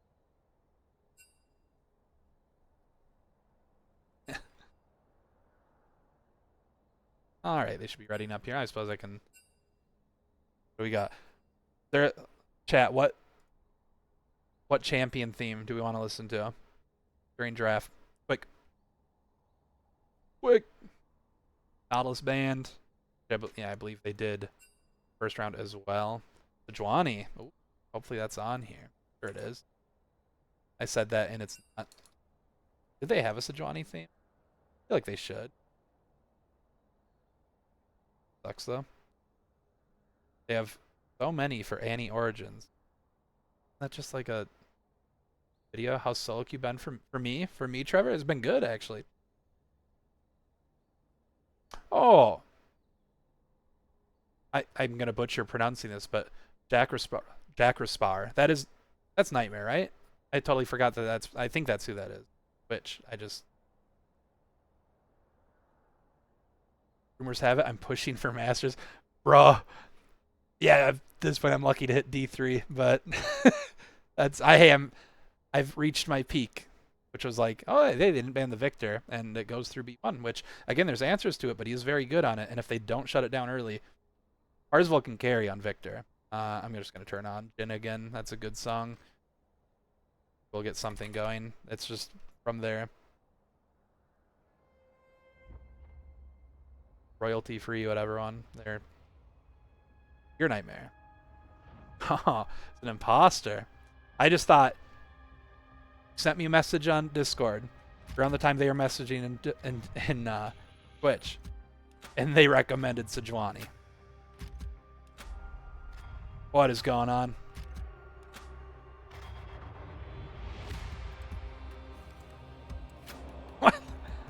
What is happening? Okay, so I was right. And I should probably talk about the draft instead of being a detective and about Twitch chatters. We got Nautilus, Scion, Volibear bans coming out for the side of Nord on first round of bans, and the same exact bans for FF15. We have Darius, MF, Cho'Gath. I think Scion's a really good blind top most of the time, so I definitely get banning it on blue side so they can't like pick it on 3 and then just ban if they have 1 or 2 picks they're worried about, ban those, and then, you know, have a pretty safe, very good scaling tank top. They already banned Darius just because of just because for Slimes is very good on it, and that's a tough matchup for Scion. So if they're already going to ban that, it's like, hey, well, we don't want him on Scion. That's one of the matchups they'd like for him. Solo queue for you. But yeah, no, solo queue's been going good, and my Smurf actually feels. Oh, also, Fiddlesticks is the GOAT. I am excited to see Fiddlesticks. I love that champion. Middlesticks, very OP. Jarvan Aurelion Sol's a really good combo and much better for competitive. I shouldn't say much better. I think Jarvan Aurelion Sol is very good and good in these styles of games that generally happen in the more organized play. Fiddlesticks, in theory, should be less good in organized play, but I don't think it works like that. I think that champion's just crazy. He hits one good ultimate in like a 40-minute game, and it's just like you hit an ulti around a Baron fight or something, and at a 30-minute timer, and it's like game's over. So I love to see it. Sheikah, are we really getting Fiddlesticks for? See, this is why I love these teams. NORD versus FF15 here. What other beer league series are we getting Fiddlesticks for Sheikah? And also, we already have Jarvan, so that's either. I mean, it's probably Sheikah support, right? I'm guessing, because that's like. Unless it's like, I don't know. Probably not lane Jarvan. Probably a off jungle role for Sheikah. But I could also see a top Jarvan or something. That'd be fun. Either way, it's going to be fun. Very interesting to not see 80 carries picked in Beer League. And we've got all of the first 6 picks picked. Very rarely do you see 80 carries not picked in the first 6. Like both 80 carries. What are you guys thinking so far? How are you liking these drafts? I think the Jarvan Aurelion is a very good combo. And if it's not punished early, will be very tough to deal with later. I love Fiddlesticks though, and I think, again, he's always got the potential to just completely win the game. If you stop tracking him perfectly for just 10 seconds, and he manages to get a big ult off, that's it. Like, game can just be completely flipped. And if they're already winning, then game's just cooked. Jhin, hey, we're listening to his theme song, so I gotta think that's a really good pick here. I like Jhin in general. I think he's really good. I think Aurelion Sol has. He's not like crazy bursty or whatever, but he does have like really good consistent damage. And sometimes Jhin can struggle into like healthier tanks, like these really high health targets. But Aurelion Sol's got really good consistent damage, scales very well, and he's got pretty much permanent uptime, like an 80 carry for his damage. And he almost always goes Leandries, so he doesn't get as threatened by those like big high HP targets. So sometimes you run into an issue where you pick Jhin, you don't have a good mid laner to deal with tanks, and you just have no answer for like a Scion, and they don't really have a big. I mean, their tankiest person's Mordekaiser anyways, but you could still see 2 people picked there, so they could have picked like Scion's gone, but Mundo or something. But Mundo building resist, so he's a tank. And then Jhin could struggle, but Aurelion Sol covers for that. It's like Azir. Azir's another mid laner where it's like you just have permanent uptime on your damage. So I like that pairing with Jhin where it's like, well, we always have threat. And Jin's not useless against those high HP tanks, but he's no like Kai'Sa or whatever, or even like a Jinx or something where it's like really good damage and can spread those tanks. He's set into Mord. I believe that should be pretty set favored. They certainly believe so, picking it as a counter. I think it would be. Obviously, I think that's a really stat-checky matchup in general, and I think Set's probably just a little bit better at that right now, though Mord's kind of weird. Since they added that AD ratio to his Q, and I've been seeing the like Hexplate builds and stuff, I don't have a great read on him right now. And again, I've been playing top, so yeah, we'll see. Oh, that's a good point. Should get off their team.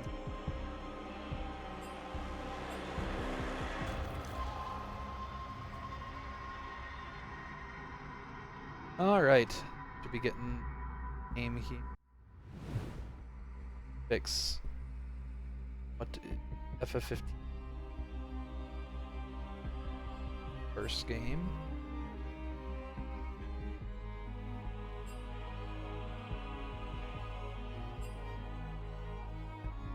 Alright.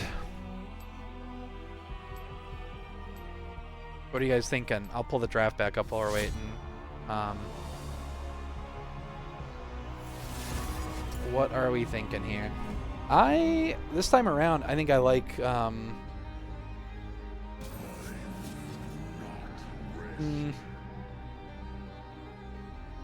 don't know. I think, once again, FF15, I like their draft a little bit more. Shaco's a little wild, but that's fine with me. I think the champion can be good, and if you're good at him, he's just a very interesting pick. But again, I think Nord runs into the same problem they had last game, where you have Victor, Fiddlesticks, and Mordekaiser, which, granted, they aren't as impacted by MR stack because they have a little bit more consistent damage to a degree than, and they provide a little bit more utility than, I mean, Mordekaiser doesn't provide that much besides his ulti and his pull, but he at least has some built-in percent pen. But the again, they're going to be able to MR stack, and then it's just Ashe, who is not low DPS by any means, but she isn't just going to like shred everybody. And granted, you know, FF15 isn't the tankiest comp, but Aurelion Sol can get a little bit of magic resist. Like, you'd be happy to build Merc Treads, and if they get feats, getting the enhanced Merc Treads would be really big. Jarvan and Set are happy to get some MR rolling, especially because both solo laners are magic damage, so it's like, no matter who you're matching, it's going to be damage. Since they're never, I shouldn't say never, but they shouldn't be having Ashe, you know, match like a Mord or sorry, a Aesol or a Set. And on top of that, their junglers, both magic damage and impacted heavily by the tenacity of Merc Treads. So Merc Treads are highly incentivized this, and going to make it tough for the, you know, Fiddle to want to do his job, and Victor's gonna be a little sad about the Merc Treads and MR stack. But I don't think it's like such a draft gap where it's just like they lose or whatever. I think they got plenty of tools, and like I said, a good Fiddlesticks ulti will just fully change a game. So yeah, what's chat thinking? Any predictions? I'm quite strong.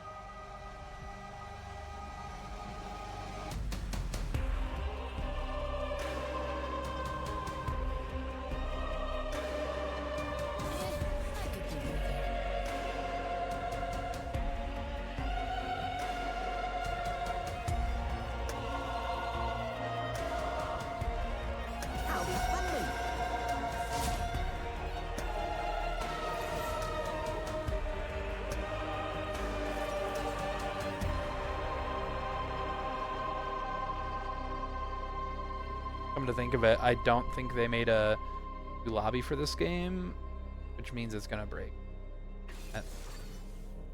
If they get to a game 3, I got re-invited. I think I'll hit play again,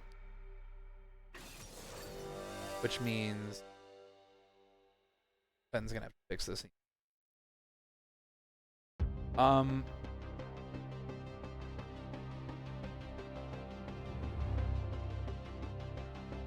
For any captains or beer league people who are playing this season, you can remind your captain.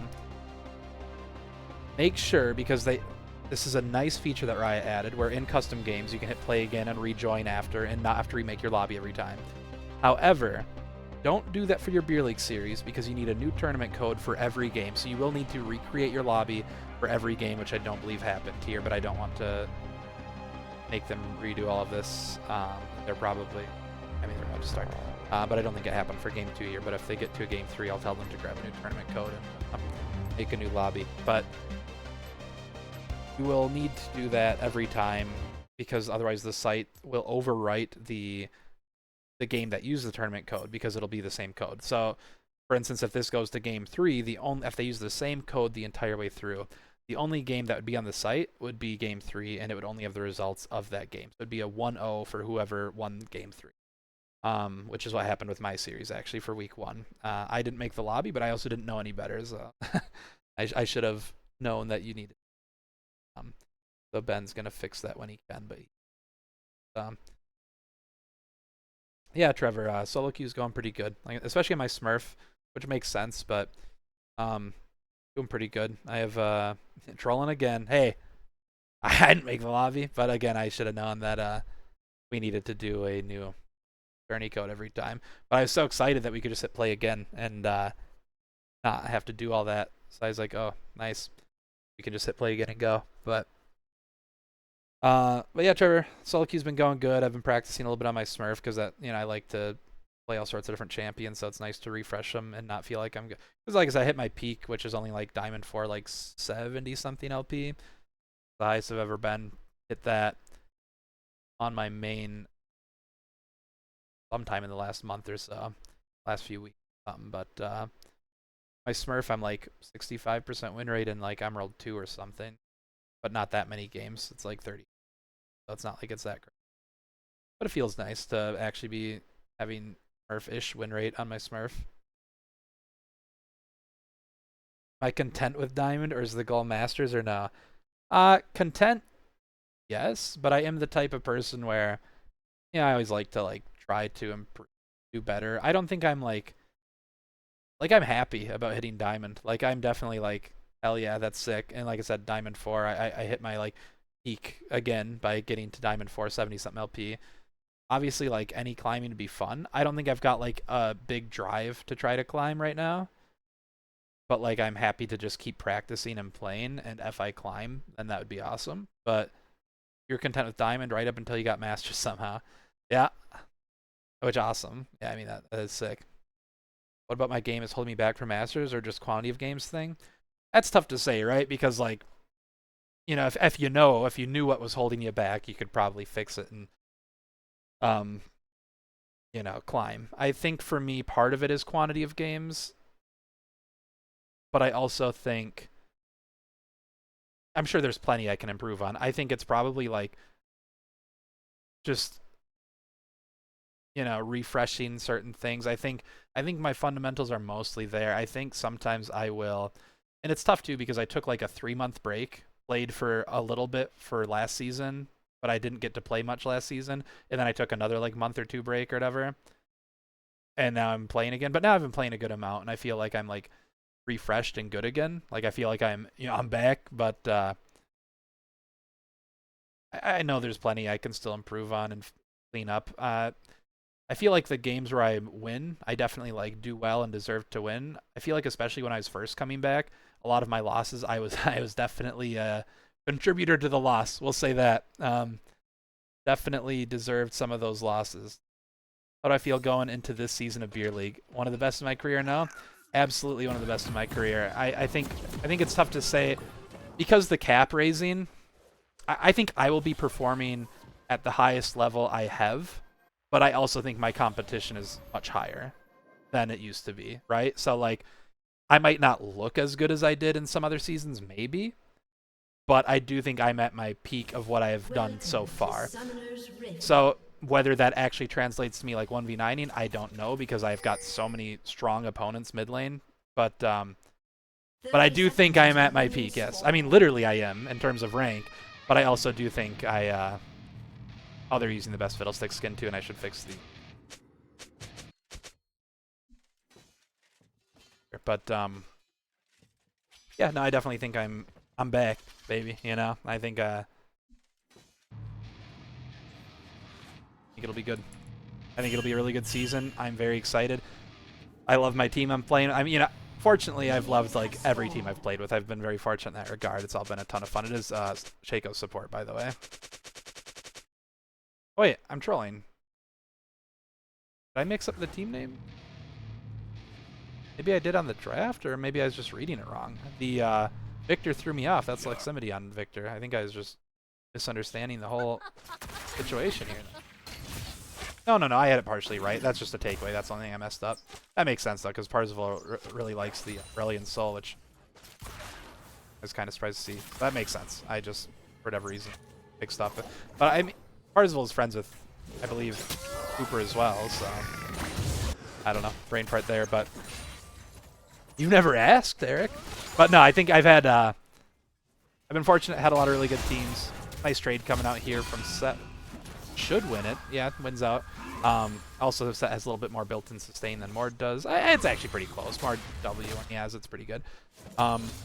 You've been on the waitlist for Trevor. Let's not pretend that I haven't been trying to be on a team with you for like 5 seasons, and then it just, oh, I can't. I want to play with this person. Sorry, dude. And then you can't.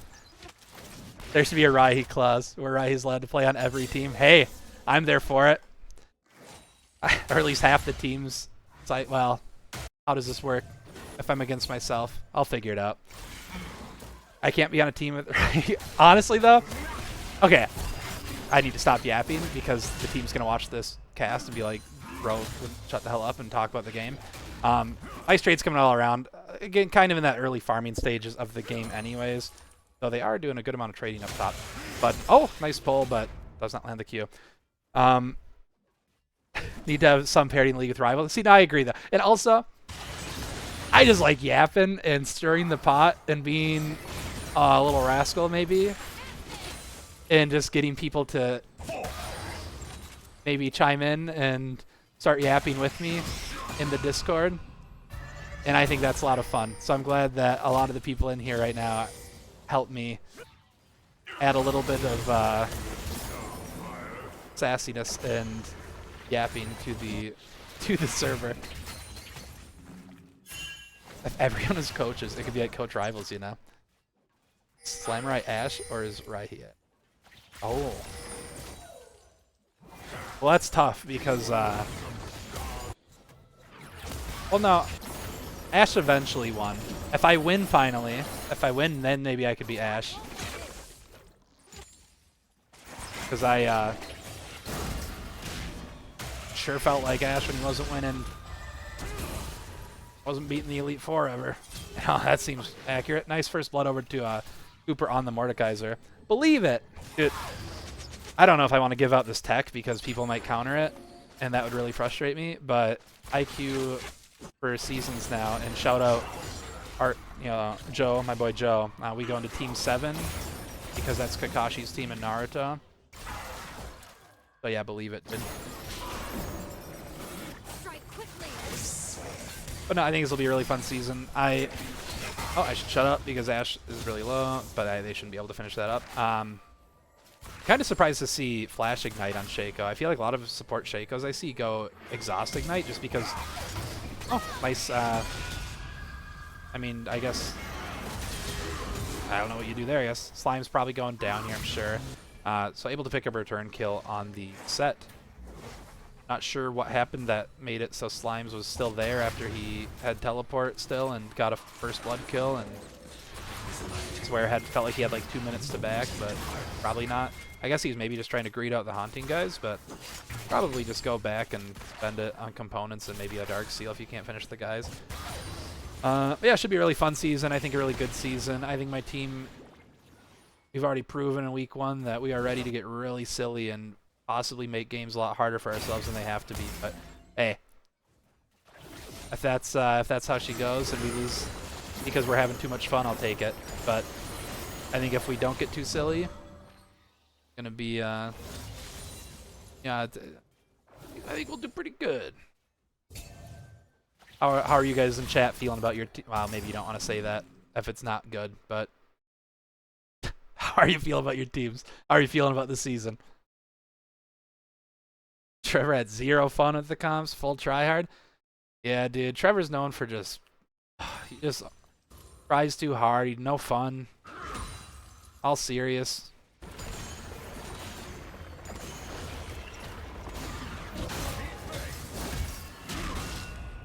Still has to prove itself. See how it goes. I think that's a very fair response since you guys didn't get to play week 1. I'm looking forward to it. When do you guys play? I suppose I could go look, but I guess I'd have to alt tab. 2-1-0, baby. New version of CR is trash though. Yeah, it looks like strictly a downgrade. They lost week 1, so I don't know.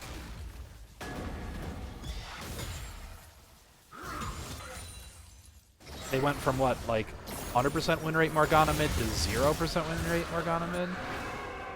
Maybe? I can't remember if they won or lost with Morgana. Oh! Oh! Really good combo by Mr. Cookie there. Does not even get a chance to react on the Mordekaiser.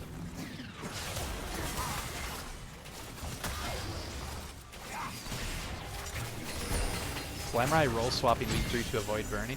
I want him to roll swap to fight me. Really nice 2v2 here from the Ash Thresh. I think Ash is such a good character. I don't know. I think underrated. And she just got some buffs, which weren't huge, but it actually, well, it didn't feel huge on paper, but her win rate spiked pretty good in solo queue. I think Ash is just like such a stat checker 80 carry that it's like if she just gets a little bump in power, it can mean a lot. When in Rome better than any team we played last season, no flame. Actually, though, I think that's not even like. I don't know. I think when in Rome's looking really good. I think both teams, which whatever. Yeah, don't want to be that guy.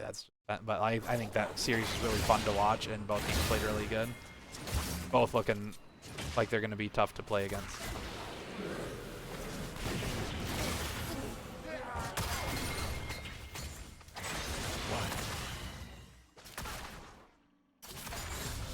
Sorry about that. Mute quick.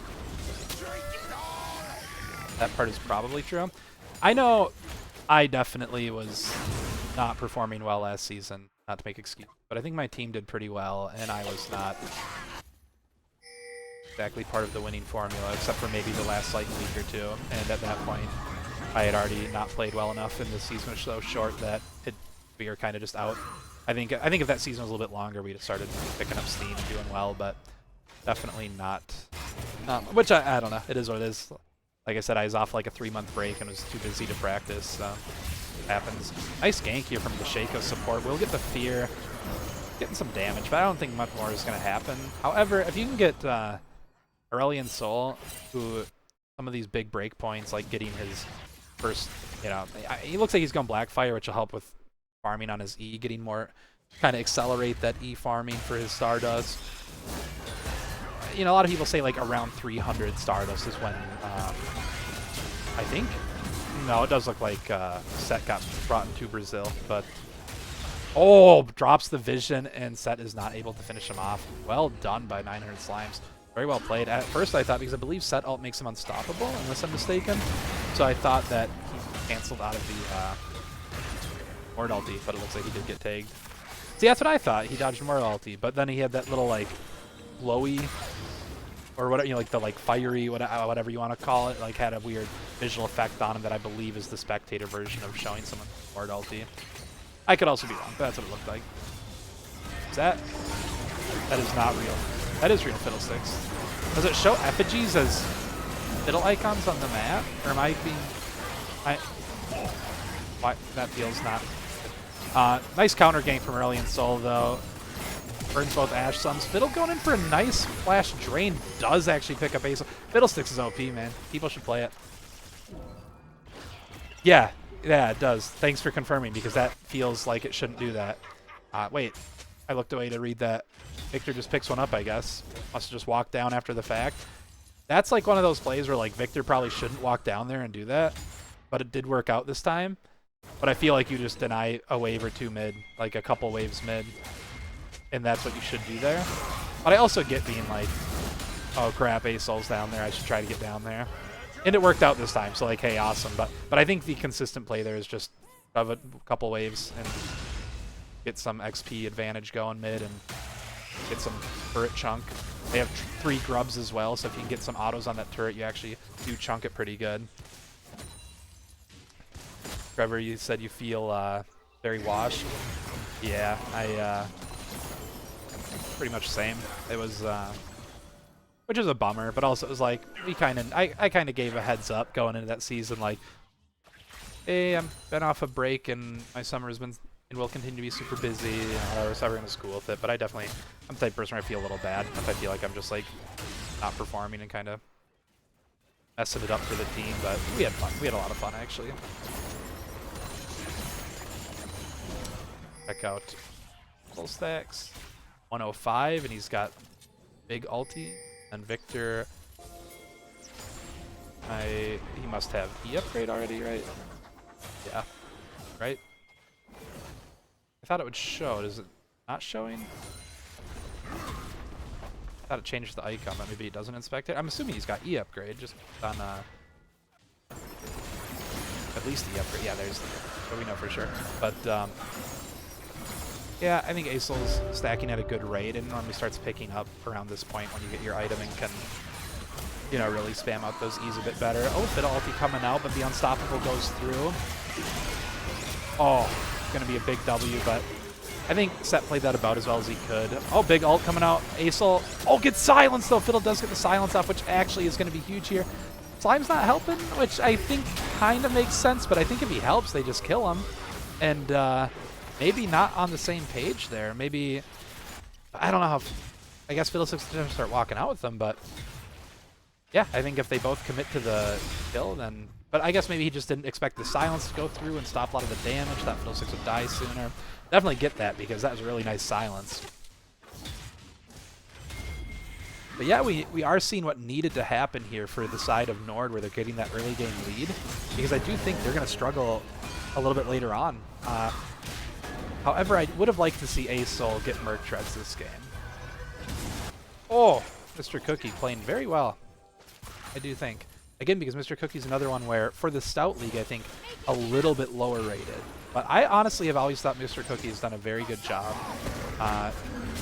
Has some, like, I believe Mr. Cookie has done, like, some fun jungle picks as well in the past and actually performed really well on them. Nice Fiddle ulti here, really good timing, too, to get right with the minion wave down, which Fiddlesticks can clear out the wave pretty good. Oftentimes, it'll just be one extra turret shot if you do it like that, but Itty Bitty Ducky Committee 13, that's my top laner, let's go. Yeah, you're not able to play tonight, or my mistaken, thought you were a starter. I'm assuming that's a little Ducky. But yeah, you guys looked, I mean, you guys whooped us IQ many seasons ago running, I think it was Mr. Cookie, and you were running it like Garen's jungle. I think that was Mr. Cookie running like Garen jungle and stuff, and like, we just, like, we didn't know, you guys were just going, dare I say, goofy style on us. Nice hook from Thresh. They are going to go down. That's the clone, so Ash is going to get feared. They should be able to re-dive it. Well, no, never mind. Sorry, Mordekaiser. Teleport is coming out. Didn't notice that was coming through. They might be able to pick up Jhin. Nice play from the Jarvan to get Jhin out of there into himself. I like when the Jarvan's ult and then jump out of it themselves. Granted, he did flash, but because the EQ is down, but I still think that's a really good play when it's like, you just need to go, oh, but Fiddlesticks with wait. Okay. I was like, stuck at work watching the game. I hope work's going all right. Your team's doing pretty dang good today, so hopefully that's nice at least. Nice that you're able to at least watch while working.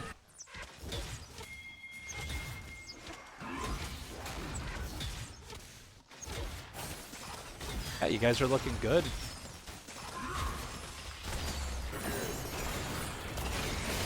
I think you're normally jungle, right, Ducky?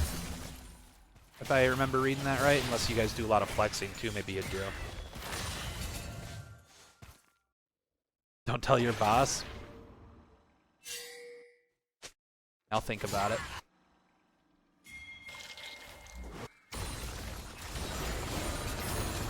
I definitely watch the streams while I'm working, but I also work at home like 3/4 of the time, and it's pretty easy to, it doesn't really impact my work at all. Fresh Hook gets ate by the box, but a really nice Fiddle ulti.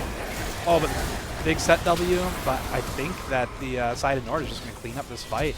It's going to be, so far, 1 for, not even 1 for 2, just 2-0.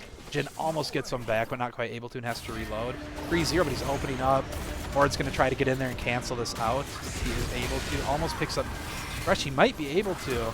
He does get Thresh. Flash Ghost out of there. He might be able to walk it out. Aurelion taking big damage. Pull should be up soon for Mordekaiser, but I don't know if he'll be able to catch up. ASOL probably able to just walk it out. Oh, well done by the side of NORD to pick up that fight. Oh no! Jhin gets tagged by the E. Pretty much max range, but that is... Victor Laser is a tough one to dodge. You're starting jungle for the team. Nice. Yeah, well, S-Stock's doing pretty dang good here today. And he had a brand game, game 1, if you weren't around to see that one. I'm not sure if you were. Looked really good on that.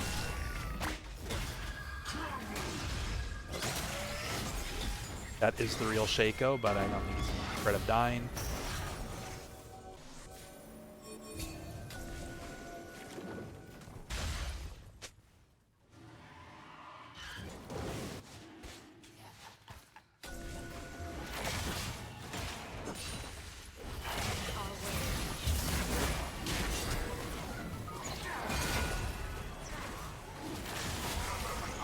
No team has feats yet. It must be... I think if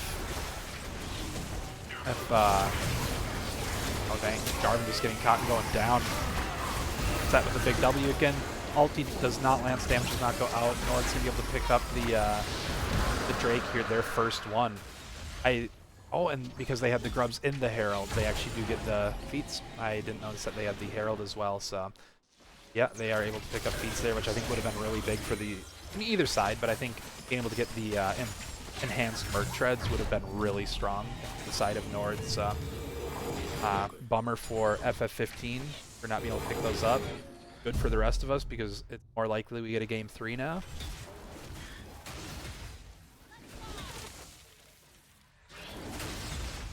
I mean, still pretty, kind of even game. I mean, it's a pretty good gold lead now. Nord's really extended that gold lead a lot the last few minutes. Might be able to pick up Jarvan again. Nord ulti goes out. Yeah, I think he's just going to be able to pick him up. He does. Now, Jaco should be able to just be fine. Yeah, I think he keeps out of there. Puts down the box for extra safety, but it's looking tough. This is exactly what Nord needs to do, and they're playing it very well. And a lot of big fiddle ultis this game. Victor's scaling up. Is Roa into a Lost Chapter item? That's not, I guess maybe like Seraph specifically, but I feel like I don't see a lot of Roa into Blackfire, but maybe that is the build on Victor these days. I know Roa is, but I thought the Roa build oftentimes is like Roa Leandries, which I think would be decent this game because there's going to be 3 health stackers, potentially. Jhin opening up, we do not get to see it because direct camera, but it looks like Ashe is able to walk it out. Almost gets rooted there. Jhin, or Thresh is looking for Jhin, but not going to be able to find anything there. If you are the side of FF15, you really want this game to slow down and you want ASOL to start scaling up, which I will do another back check here. 11, which is not bad at all for this point in the game. Good pacing. If you can get, again, like around 300 is when it starts to get kind of tough to deal with. The E's really big, the ulti's really big. You're starting to really chunk.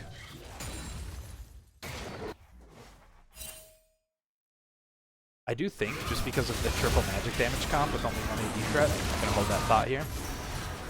Mr. Cookie doing a lot of damage here. Might actually just win this, outright win this fight, but oh, nope, he dies during ulti because of the Mordekaiser passive. Would have been close, but I think Mord might have still just had it because he would have been able to, I think, live and get an auto off, even if the passive didn't finish him off there. They're looking for Mord still, though, who's going to be tough to kill.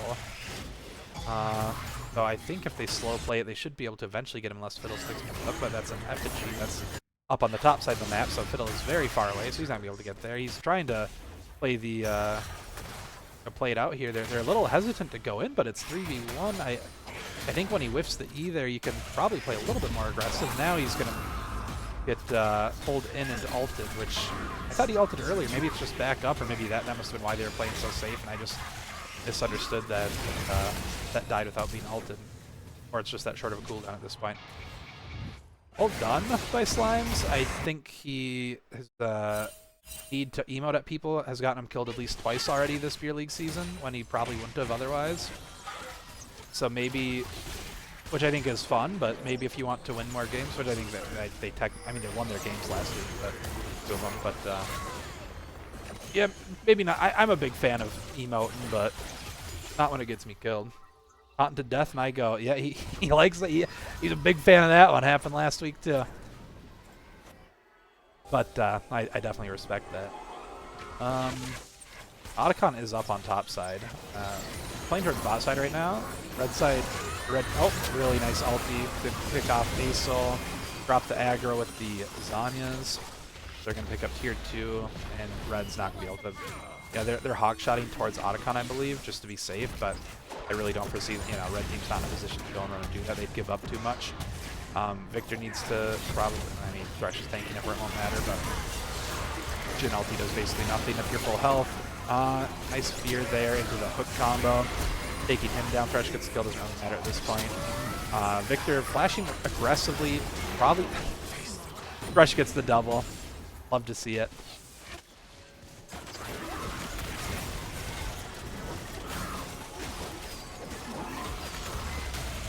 Probably going to be able to pick up an inhib here. I know some people have conflicted feelings on a pre-Baron inhib. I'll hold that thought. Really nice combo from Asol to pick up Mordekaiser, but they do pick up Jhin in return. Aurelion Sol does get W resets. He could look. So I don't know if he used one and canceled it out again. Fiddle going in not able to catch up. Really good spacing and nice flash from the ace. So he is getting that W reset, gets another kill, has another W reset here. Shaker going in to slow him down. Crush Hook misses, and I believe Victor will just be going down as well.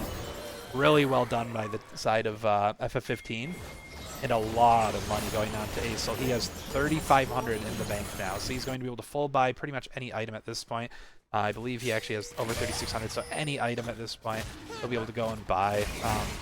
Curious to see what he'll pick up. Does just buy the death cap in full. I was figuring he might. I wouldn't have hated to see like Banshees or something just because of the such high magic damage on the other side.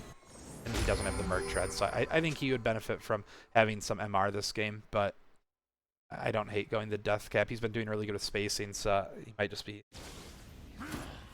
I respect emote the death of my goat. Oh yeah, you gotta respect it. Rock. Ozzy, Ozzy, Ozzy.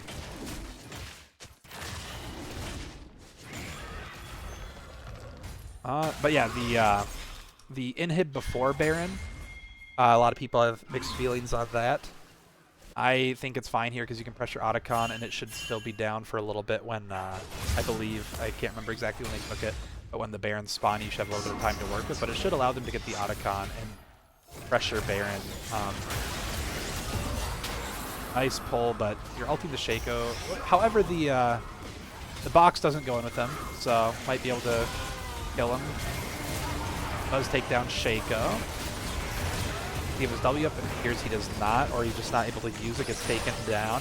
I don't think it's worth trading himself for the Shaco, and now the fight is a bit of a disaster here for them. The Otacon gets stolen, and they are just getting wiped. And what looked like a really good game for NORD is now looking, unfortunately, pretty sketchy. They are losing a lot of that gold lead they had. 3.5 minutes, FF15 could get Dragon Soul, I think. And they just got the Otacon. I think they have the better scaling, especially because of the, again, 4 magic damage characters and an Ashe. I think if that was being more taken advantage of from the side of FF15, that would be a bigger deal. But right now there's really only 2 Merc Treads for MR, so that hasn't been that big of a deal, but it could be an issue later. I'm... How do you stack with Azel? Anyways, thank you, Slamrai, for that. But yeah, the anything dying inside of the E gives stacks. And then your Q will do a burst of damage for every second it's hitting the champion consistently. And for every burst, you get, I believe, stacks. They've changed it a little bit in the past. Let me double check. It's either 2 or 3 stacks from... That's I hate that it...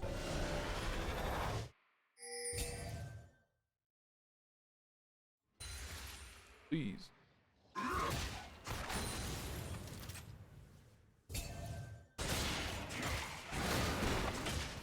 That did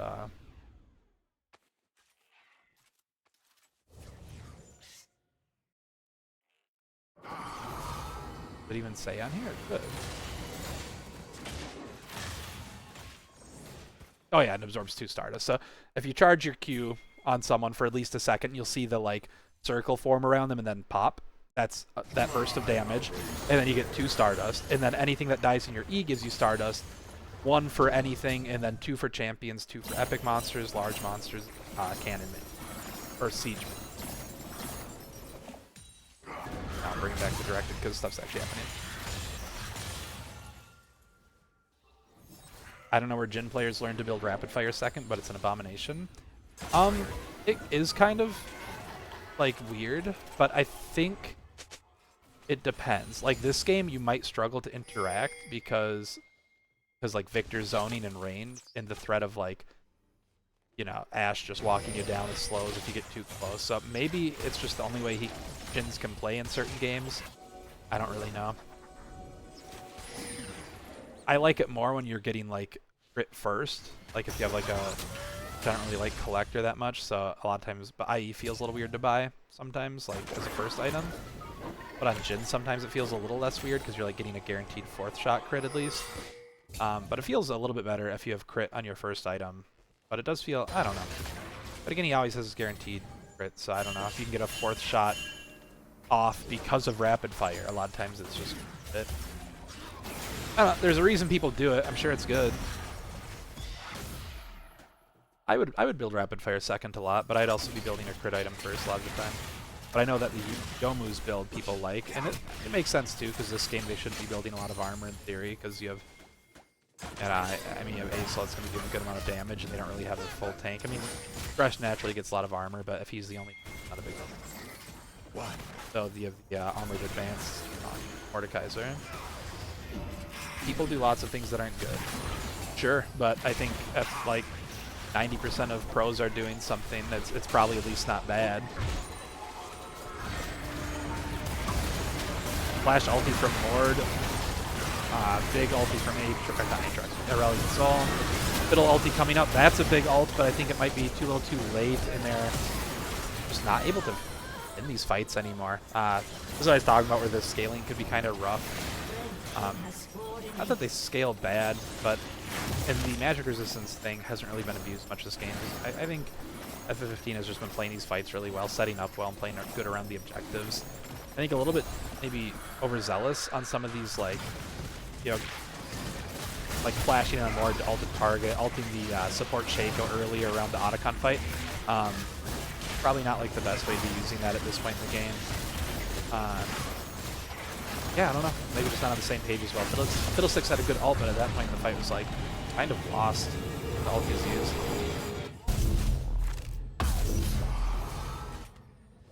Looking worse and worse for a game 3 here, though. Unpopular opinion, you guess, but you think pros are the biggest sheep of all in this game? I mean, like, they kind of are, but I think, like, that's just, the meta is there for a reason, right? Like, not to say that they don't do, like, stupid stuff and, like, autopilot bad builds sometimes, for sure. Like, I've seen pros do very stupid builds and even stupid plays, of course. But again, I think, like, it's a little bit of a discredit to them. They're literally playing the game 24/7 and at a professional level. I think it's a little bit of a discredit to them to just be like they're all griefing their builds. Now, again, I could just, yeah, they could be. But I think it's more likely that we just don't have the same read they do, and they are probably building it for reasons that we either undervalue, or maybe our games are just different enough. You know, they're playing at a different level, obviously. So, like, maybe them building Rapid Fire and Yomu's is, like, necessary or better for how their games need to play out versus our more chaotic, like, solo queue experiences. And even in Beer League, it's a little more organized, of course, but, like, we aren't playing at a pro level, so games are not as, yeah, we're not playing the same game, that's for sure. Pro sports are the same way. If you ever do something different, lose, your feet will put in fire. Pressure to conform to what is expected, they do. Yeah, I mean, all great points, I do agree. Like, I like to see innovation.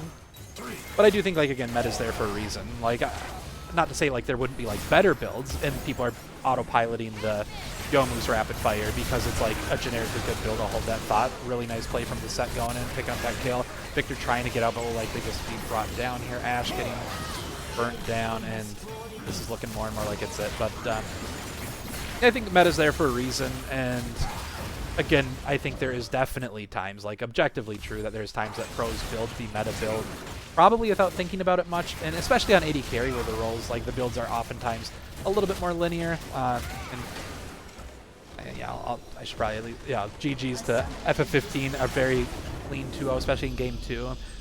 Game 1 was a bit more close, and this one was close at first, but I think they had the better scaling, and they really played well around the fights, but yeah, I think meta's there for a reason, and though pros sometimes, I think, autopilot when they shouldn't. I think it's negligible sometimes, though sometimes it's not, and I think it's a bit of a discredit to them to just be like they're griefing their builds all the time. I think that there's a reason they're probably solid. But GG's to both teams. Tough loss there for NORD in that second one. They were definitely in the driver's seat for most of the game, but I was kind of thinking that whole time when they had the lead, like, just because looking at the comp size, like, if they lose one fight pretty badly, this game just totally flips, and it's exactly what happened. They lost the, they gave over shutdowns at that bottom inhib, and then lost again at Otacon, but I think giving, like, legitimately over 3,000 gold to Aurelion Sol that just in one fight, it's just kind of like that totally swings the game. You're putting so much gold on their hyper scaling, infinitely scaling mid laner, and then, yeah, losing the fight at Otacon is kind of like they were still ahead in gold after that by a little bit, but it's like I just don't think they could. It was really tough for them to play after that. But GG, well played. FF15, good job on the 2-0. NORD, still looking good. They, again, which, whatever, maybe rough to bring. But, like, they won. They went 2-1 last week, but granted, they had unrated players, so that unfortunately did not count for them, which unfortunately makes sense because it's a legal roster. But they looked good week 1. They looked good here. I think if they clean up draft a little bit, I think both games draft did them a little bit of a disservice, made it harder to play in these later fights. Not too bad. I don't think they lost in draft, but yeah, I think clean up draft and they're going to be a really strong team. GG's guys, thanks for watching. Listen to me yap. Appreciate it. And good night, everybody.